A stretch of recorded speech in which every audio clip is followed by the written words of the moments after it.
Welcome to the Music Retail Show. Fun, engaging, educational conversations for the musical instrument community. The Music Retail Show is brought to you by MIRC LLC, providing solutions for the musical instrument community by being a reliable source for diverse music products. If you need inventory for your music store, pawn shop, or e-commerce site, go to mircweb.com to find out more. All right, we are back for another episode of the Music Retail Show, and man, we're sitting here with Brian Berk from Music and Sound Retailers. Brian, how are you doing, my friend? You know, I'm really good. Thank you.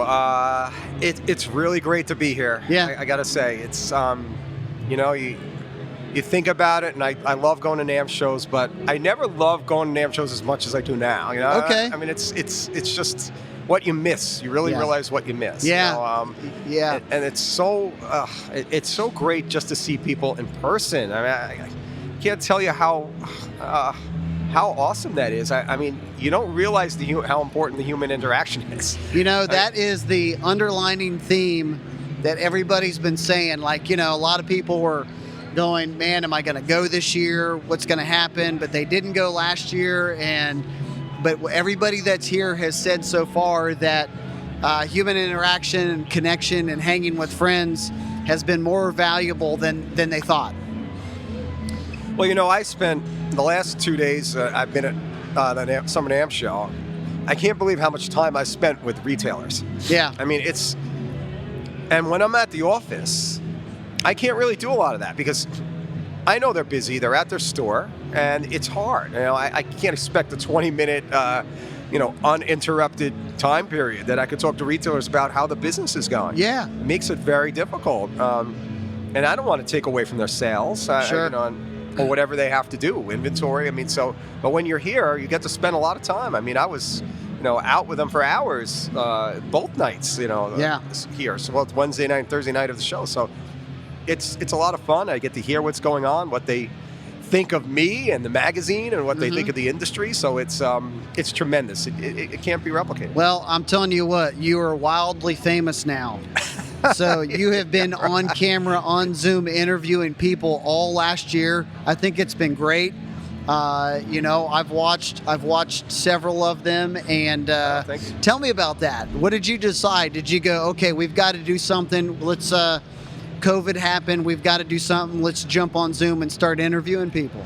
Yeah, I mean, originally it was actually the idea of my boss, Robin Hazen. She said this is something we should do, and I really thought about it, and I said, yeah, and then I had to, kind of craft what I wanted to do and how I wanted to do it, but it's, I just said, the idea at the time is that we're shut down, the stores aren't open, we can't see each other. Yeah. Let's see people, so that retailers could actually see people talk in a conversation style format, like I'm doing with you right now. It's have them tell about their business, and if it's a manufacturer, it's a retailer, what's going on, how are they trying to get through this? Yeah. I mean, just think about what they're facing. I mean, who would ever thought that the school music business would have been destroyed?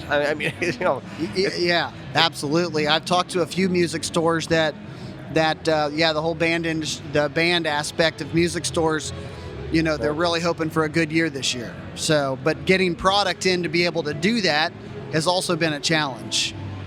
Yeah, that's one of the biggest problems we have. I mean, it's excuse me, we have the supply, but we don't have we have the demand, but we don't have the supply. That's right. And that's the overlying factor, and that's rare in MI. Yes. I mean, how many other times have we said that we have lots of demand, no supply? No supply. Yeah, that's right. it's usually the other way around. I mean, we got to face that. So just curious. Yeah. So you heard a lot of stories last year and talked to a lot of business owners.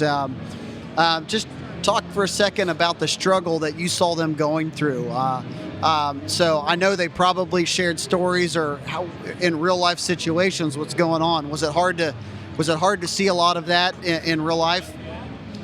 Yeah, I mean, I remember there were a lot of stories that, having to go to an e-commerce business right away, figuring that out, and people didn't have sites, or they did, but they didn't have an e-commerce function on the site. And they had to figure that. They had to take a crash course and earn a master's in that in like one day. Yes. So that was hard. And then there was the curbside aspect. Yeah. I mean, there's so many great stories out there. I mean, I remember Myrna Sislin, from Middle C Music talking about it. How she teamed up with a local restaurant so that people could pick up items from there. If she were closed, and And I said, oh, you also get a meal out of that too, right? You go there and you order food, right? So she was teaming up with restaurants. I think she rode her bike to people, or bicycle. I mean, to get instruments to people. And then you had tons of stores that were playing outside en masse outside of hospitals to cheer on the first responders. I mean, Mike Risco Music was a great one with that. Okay. And several others. So, man, I can't believe how much they went through, but the crisis they face is, in one way, if you got through it, you're probably going to be okay. Yeah. You went through a lot, you learned a lot, and most minor problems are not going to be that big a deal these days. Yeah, sure. So, that's one thing. I mean, it's something that Joe Lamont brought up here. I remember at NASMD, they had an event, and he mentioned it there, and he also mentioned at the opening session we had. So, I think he kind of said that someone's going to come in 5 or 10 years and say, crisis? What's that? Yeah, that's I right. mean, I'll tell you about a crisis. So I agree. I mean, that's what I've been seeing. Yeah. They've had to find ways to really get their business going and find different segments. As I said, school music was gone. Mm-hmm. Several other aspects, anything involving live events was completely killed. Gone. But they had to find some other places. Guitars did really well. Yeah. Pro audio did really well. Home podcasting and anything involving that. I guess anything that has a USB port basically did pretty well. But they had to find these ways. If they weren't in those businesses, it was tough. Yeah. There's no doubt. If you were just a school business, for rentals and for repairs, it was, they felt a lot of pain. Yeah. And it was not easy.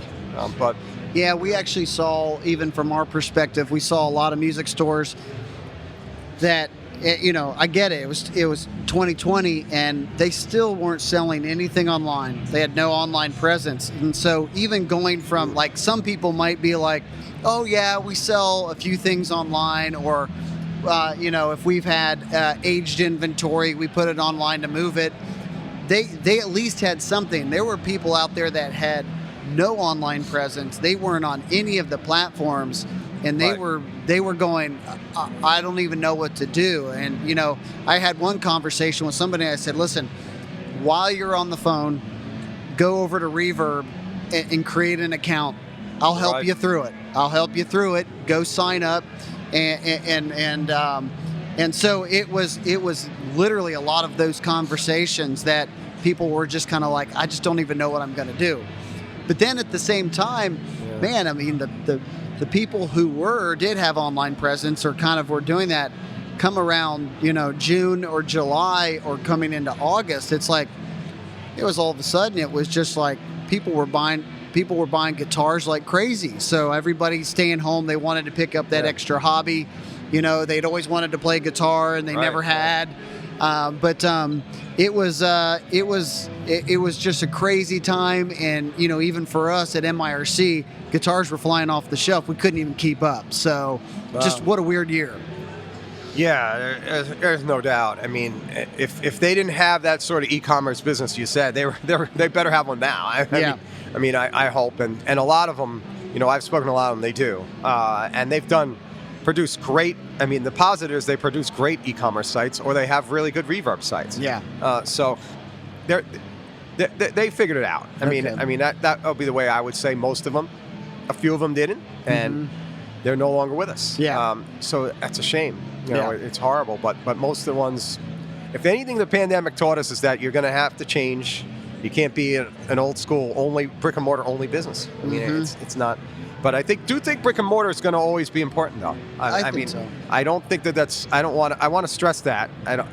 You do have to have an e-commerce presence, but it's not going to go away. The brick and mortar, No, and even from our perspective of what we're seeing right now, with what MIRC does, we see it's amazing right now, I think, because of the boost in music gear that's just sold over the last year, that we're seeing more people trying to start new businesses. It's unbelievable how many new people we see coming into the market, wanting to, because it's an entry point to sell refurbished or used guitars as an entry point into the market. But there's more and more people doing that. So to add strength to your point, I don't think the music store is going away. In fact, I wouldn't be surprised if some of those ones that didn't make it because they didn't adopt change, you've got new people that are going to come in and fill those gaps. Yeah, and I think some of them are here at Summer NAMM. Yeah. I heard about a couple that are looking to start businesses, a couple of people. So it's going to be a different experience. I mean, they're going to have to make sure it's a good customer experience. I think that's important. You can't just have products on the wall. I mean, that's not going to work. Yeah. But if you provide an experience, I actually think barring any horrible, Delta variant or whatever the next variant, I don't know, Lambda, Gamma, whatever it might be. I got to know my Greek alphabet better, apparently. But as long as these things don't cause horrible havoc, which they might, I think the future actually looks really good. Yeah. I mean, it's that's the thing we should take out of this. I think the 2022 NAMM show is going to be excellent. I mean, I think a lot of manufacturers are going to be there. They're going to be ready, and boy, the spirits are going to be high. I think. Yeah. And I think the next few years could be really good, though. I mean, if the school music market comes back, and I think it will, people in the fall hopefully are going to be back. I mean, I know my son already, they asked about an instrument. He's going to play the trombone. So it's and I hope around the country a lot of school districts are like that. Yeah. As long as that business is back, that's great for those retailers. And then the live event space is returning. I mean, boy, don't you want to see a live concert? Oh, I know I do. Yeah. I've had enough seeing them on Zoom. I mean, I'm sorry, but, I don't have the sound system maybe you have. Because in my house, boy, they don't sound that good. Yeah. No, you're absolutely right. So I would much rather see it live in person. And, I'm already looking into attending concerts. So you made a comment just a little bit ago that you hope that the customer experience, it's not about just putting guitars on the wall, but a customer experience. Are you concerned that maybe that's becoming a lost art with new dealers or new people coming in wanting to open music stores, or a lot of a shift towards online sales? Well, I think a lot of people get it. I think they're gonna know. I hope. I mean, as long as they attend an event like this, or if they can't attend a NAMM show, they see the online offerings they have, the education sessions, that sort of things where they tell you, people are saying you got to have this experience for customers. Yeah. And it's not only experience, it's being involved in the community. Yeah. And that's a huge part. That is very, very important. Yeah. I mean, I've really seen that. Now, I don't know what you can do. Maybe it's maybe you can donate some instruments if you have that wherewithal. Maybe be to the school district or to people in need, or for I know Alan McBroom, who's our writer, is working on something with local musicians that he was telling me about that are prominent in his town, Starkville, Mississippi, that have been overlooked because they're not in a major city. It could be that, but it could be just providing a space for kids to have concerts or weekend warriors to jam out. I mean, there are all sorts of things. Or it could be having a place for them to sit and play, maybe buy a cup of coffee, or everyone's coming up with lots of different ideas. Yeah, and I think that they're doing really well with it. But you do have to have it. If you're starting a business, you do have to have it. You can't just have some stock and expect that it's going to do well. I mean, it's unfortunate. I wish you were like the years ago, but it's not. I mean, you got to provide them something else to give them a reason not to just buy online. Yeah, that's exactly right. I'm actually just through conversations I've had, even with some of the people from Gamma and the teaching guitar workshops. It's encouraging to see how much people are putting an effort into getting guitars in classrooms. But also, that getting guitars in classrooms, it's also making an effort to get those classrooms lined up with local music stores. Trying to create those connections that I think are vitally important. And I think that's a wave that I think will continue to keep growing. So all for lessons being in music stores, that's great. But lessons in classrooms and schools just seems like it's becoming more and more available. Yeah, no doubt. And that is a place where you will see, there still will be some online component. Mm-hmm. I still think video lessons are still going to work. Yeah. But it can be a positive for retailers, because then you don't have to only have your local neighborhood. You could give lessons to someone in some other state. Yeah. Or some other country I've been hearing that's going on. So they have some more opportunities in that way too. So it may not all be bad. There's going to be some good things that come out of this. Yes. I'm gonna say that it's all awful.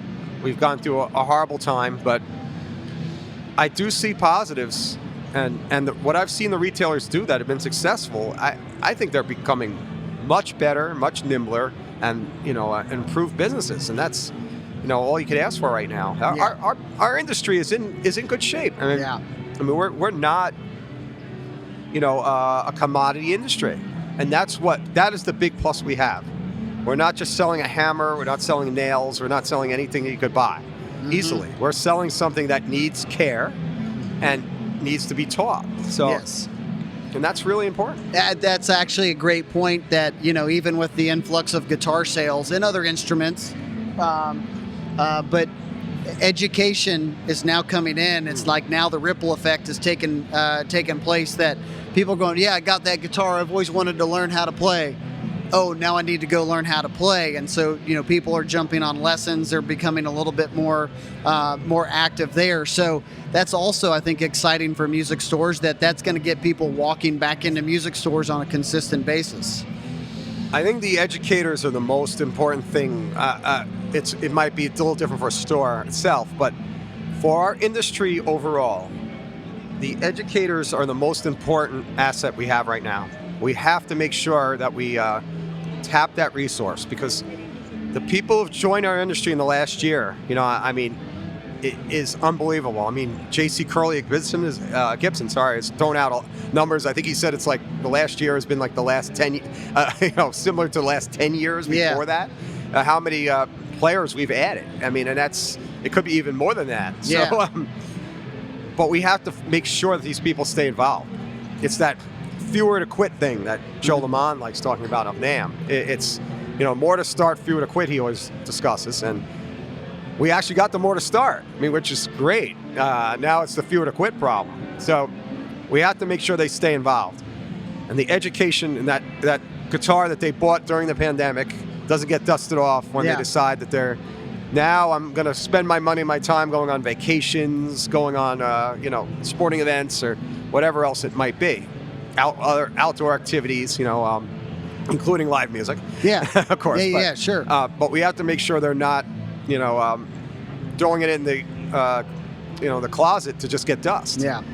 And that's important, and that's where the educators come in. So I think they're the most important asset for our industry right now. Yeah. Yeah, absolutely. Are you seeing some interesting trends that music retailers are doing to try to keep that momentum going?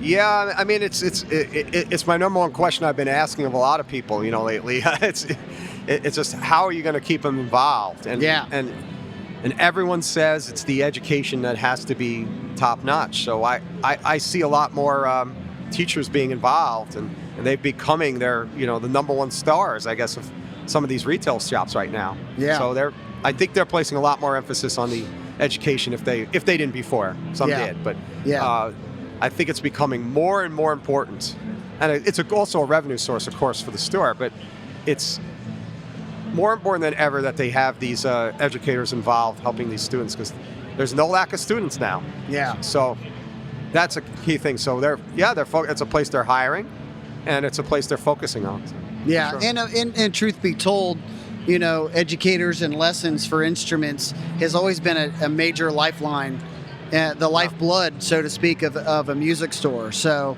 it's interesting that just completely disappeared. changed to online, Right. but now educators are bringing musicians back into music stores. Just an interesting circle of how that all kind of transpired. Yeah, and that was even another factor, how they had to bring them back and make it safe. I mean, that was a whole big aspect. I mean, you ask Rand Cook over Candyman Strings and Things how he pulled that off. I mean that was, filters, and then all these, they had rooms built with like little area peepholes so that you could have a phone connection and a video connection. I mean, it's just like we had a story about it last year, so I'd have to refer everyone to that for all the details. Mm-hmm. But man, wow! You think about that, the effort you have to go through, and the alone, just the dehumidifiers and UV lighting and all that, thousands of dollars. I mean, it's incredible. And I guess it's state by state. Some states had certain things to do, some states not as much, and so there was no one thing that everybody could do. Everybody kind of had to adapt to what they were from where they were. Yeah, no one standard. Yeah. It's just, but I think I was impressed with whether there were standards or not about a lot of the retailers in our industry who took this incredibly seriously. I mean, it was the cleaning aspect, which some told me that they had to focus on more than ever before. Mm-hmm. I mean, really to make sure that their stores have to be spotless. Yeah. Or else people are not coming in during a pandemic. That's crazy. We've got the cleanest guitars. No, seriously, we do. Yeah.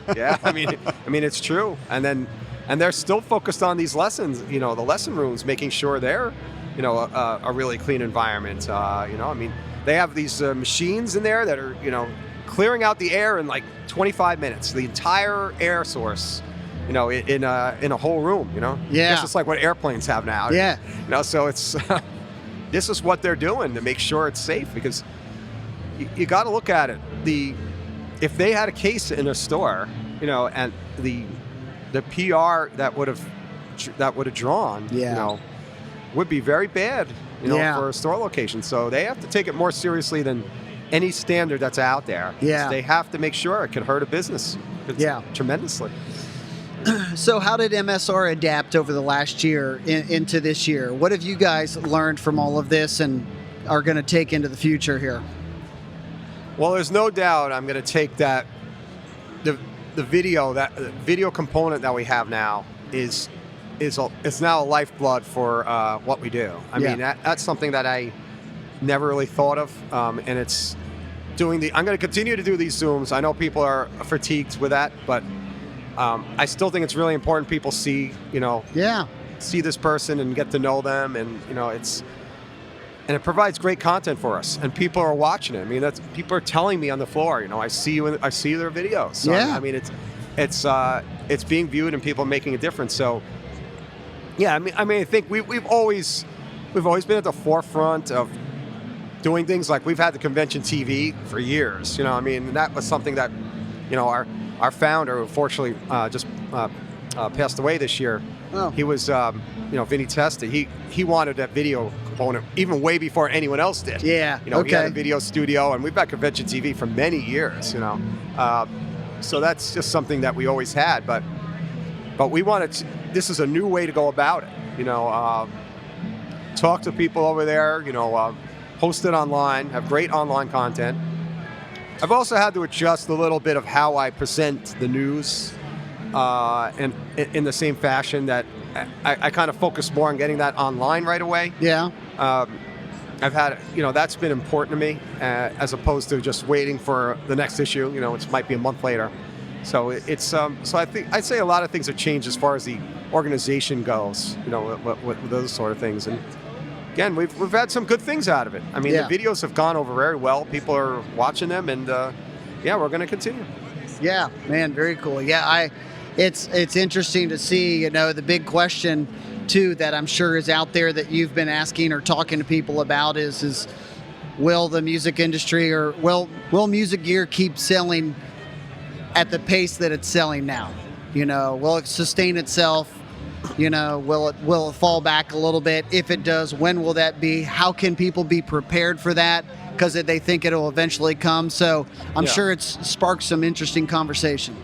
Well, we have to put things in perspective. Yeah. I mean, when you say all that, I want to bring up, I've brought this up in the magazine a few times, but I want to stress again, because I can't believe it was 4 years ago when the electric guitar was declared dead by the Washington Post. One of the most ridiculous stories I've ever read, by the way, but I still can't believe that story actually came out.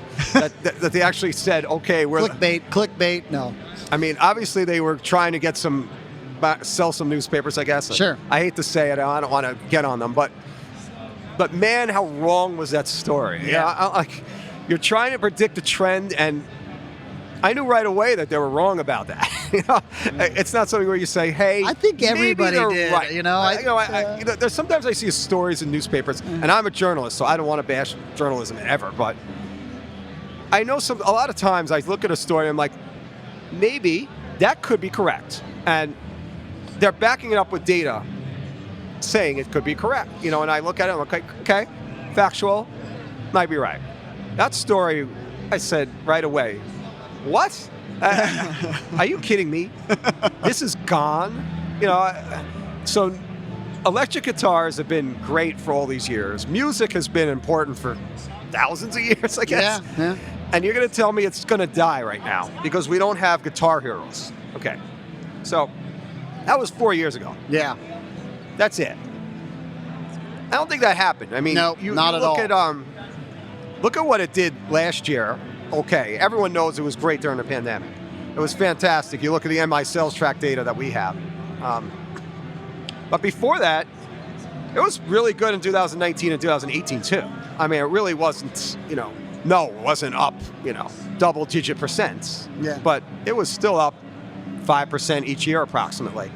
That's not bad. Yeah. I mean, is it at the growth rate of Google? No. But is it awesome? Yes. Mm-hmm. I mean, so we're in good shape. I mean, there's no way 100% of these people who bought a guitar are going to continue. I mean, no one could ever say that. And if they did, it would be wrong. I mean, but we're in a good spot, I think. Yeah. No. Will it decline? Well, I'll tell you one place it will change. That's the auction market. The auction market for guitars, it will not be this hot. I can tell you that. I mean, guitars selling for $6 million and things like that. No, I don't expect that. Yeah. A couple years from now, a few years from now, no. I just can't see it unless inflation rises at the level that makes $6 million like $2 million, like of today's dollars. Yeah.